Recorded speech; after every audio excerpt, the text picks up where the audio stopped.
শহরের উঁচু অ্যাপার্টমেন্টে বিশাল জানালার পাশে ছিল বিড়াল পরিবারটির জীবন।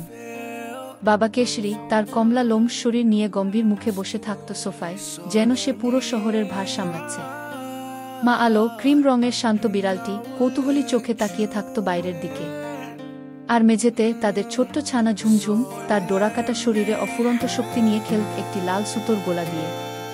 তাদের জীবন ছিল আরামদায়ক, কিন্তু একই সঙ্গে বাধাধরা। একদিন বিকেলে যখন ঝুমঝুম তার খেলা প্রায় শেষ করেছে, তখনই ঘটল সেই ঘটনা। হালকা বাতাসে তাদের ফ্ল্যাটের দরজাটা একটু ফাঁক হয়ে গেল, আর সেই ফাঁক দিয়ে ভেসে এলো এক মিষ্টি, বন্য মাটির গন্ধ। এটি পরিচিত শহরের গন্ধ ছিল না, এ ছিল এক অচেনা, দূরপ্রান্তের ডাক। কেশরী, আলো আর ঝুমঝুম তিনজনেই দরজার দিকে স্থির চোখে তাকালো। তাদের চোখে এখন কোনো দ্বিধা নেই, শুধু অ্যাডভেঞ্চারের হাতছানি। তারা সাহস করে সেই সামান্য ফাঁক গলে বেরিয়ে এলো। আর মাটিতে পা রাখতেই দেখল, তারা কোনো কংক্রিটের রাস্তায় নয়, বরং এক ঘন সবুজ জঙ্গলের ভেতরে এসে পড়েছে। বিশাল বিশাল গাছের গুড়ি আর লতাপাতা তাদের চারপাশে, যেন এক নতুন জগৎ। কেশরী তার প্রকাণ্ড শরীর নিয়ে সতর্কভাবে পথ দেখাল, তার চোখ দুটো চারদিকে ঘুরছে। আলো তার ছানাটিকে নিয়ে চিন্তিত, কিন্তু ঝুমঝুমের মুখে তখন অদম্য খুশি। বাবা মা ছানাটিকে তাদের মাঝে রেখে চলতে শুরু করল। বনের পথে হালকা আলো ছায়ার খেলা, নতুন নতুন পোকামাকড়ের শব্দ।